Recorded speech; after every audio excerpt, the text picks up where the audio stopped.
O que vou contar a seguir é uma história verdadeira que aconteceu na fazenda de trabalho.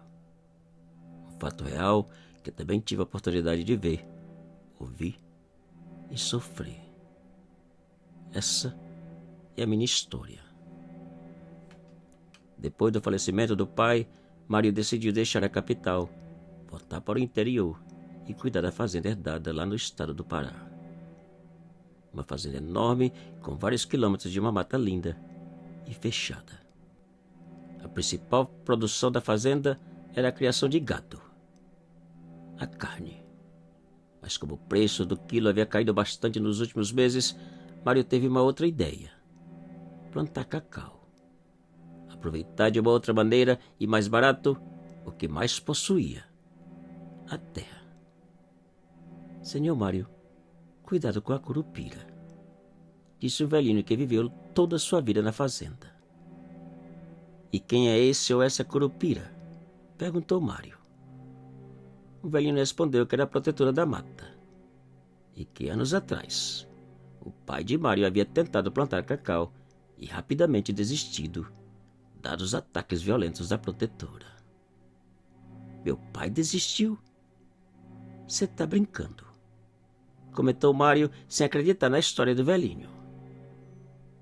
Meses depois, Mário convidou um amigo agrônomo para visitar sua fazenda e aconselhar o pedaço de terra mais apropriado.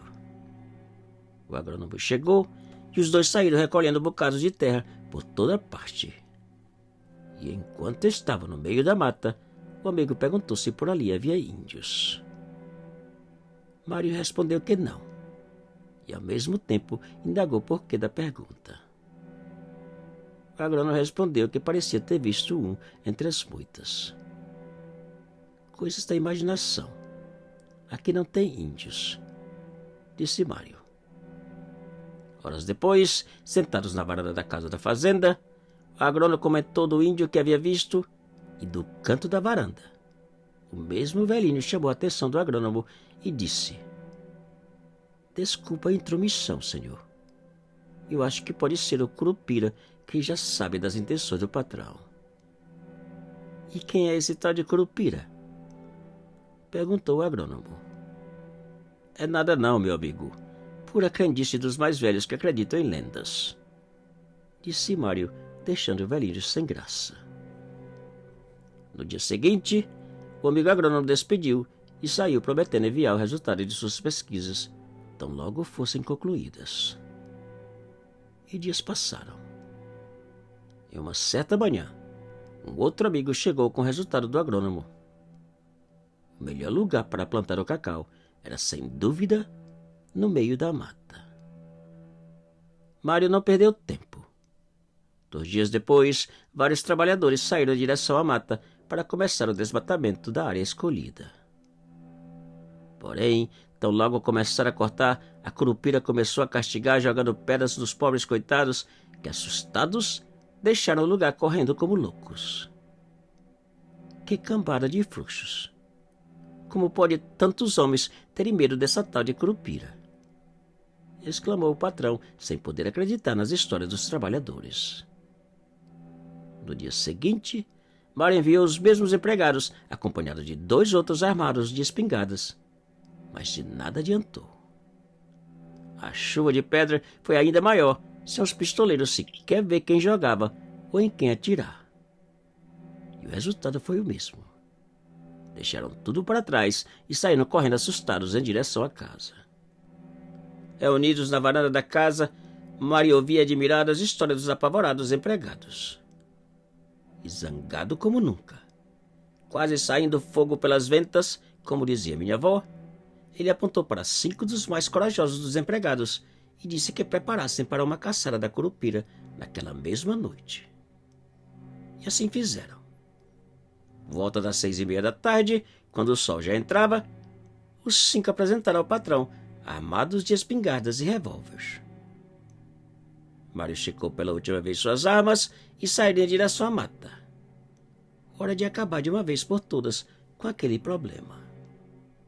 Poucos minutos depois, eles chegaram ao local dos ataques. E a pedido de Mário, um deles pegou um machado e deu 2 machadadas em uma das árvores, provocando a Curupira. Mas ela não respondeu. Nada aconteceu. Mário pediu que o empregado desse outras machadadas. E nada. Nervoso, Mário pediu que outros 2 fizessem o mesmo. Dessa vez, a resposta foi imediata. Uma pedra foi atirada bem no meio deles.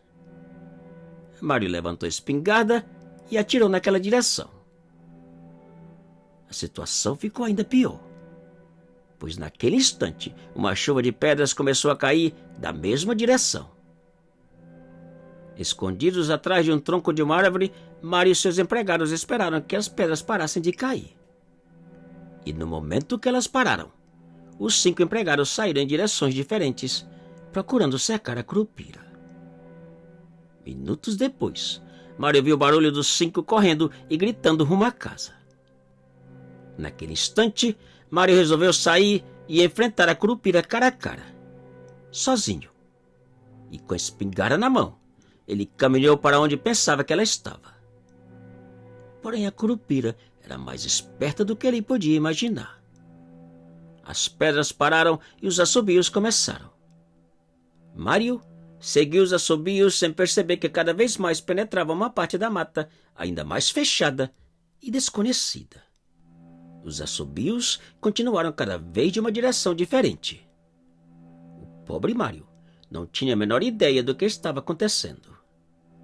Quase uma hora depois, cansado de seguir os assobios, Mário parou e resolveu voltar. Mas voltar por onde e como? Ele não tinha a menor ideia em que direção estava sua casa. Gritou pelos empregados, mas nenhum deles respondeu. Mário sentou e ficou a pensar. A mata silenciou de uma maneira estranha e total. Tudo parecia dormir. Poucos minutos depois, Mário levantou, porém antes de começar a caminhar, ele ouviu um outro som diferente. O som do estalo de chicote. Mário apontou a espingarda naquela direção e disparou. Uma segunda chicotada foi dada de outra direção e mais próxima. Mário disparou várias vezes até acabar com as balas. Outra chicotada, agora tão próxima que a sucupira parecia estar bem ali na sua frente. Mário descarregou o revólver sem pensar que ele só tinha 6 balas. E o silêncio voltou. Sem saber onde estava e sem munição, Mário sentou ao pé de uma árvore, cansado, desolado e medroso. Só restava esperar e ver qual era a intenção da Curupira. Segundos depois, ele ficou sabendo. Gritando de dor, Mário agarrou as pernas rolando de um lado para o outro, tentando fugir das chicotadas. Infelizmente, enquanto ele tentava proteger as pernas, as chicotadas eram dadas em suas costas, sem a menor piedade. Para desespero, dor e pavor do pobre Mário, o castigo continuou por vários e longos minutos. De repente, as chicotadas pararam e Mário pôde ver um pequeno vulto bem na sua frente. O vulto do seu agressor. O vulto da Curupira. Na tarde do dia seguinte, Mário foi encontrado arrastando pela mata, todo dilacerado. Hoje, a fazenda continua próspera e linda, sem cacau. Quanto ao meu patrão, ele passa a maior parte dos dias sentado na varanda, olhando para o mato. Quiçá arrependido de não ter acreditado na existência da famosa e real Curupira. Te cuida e muito obrigado.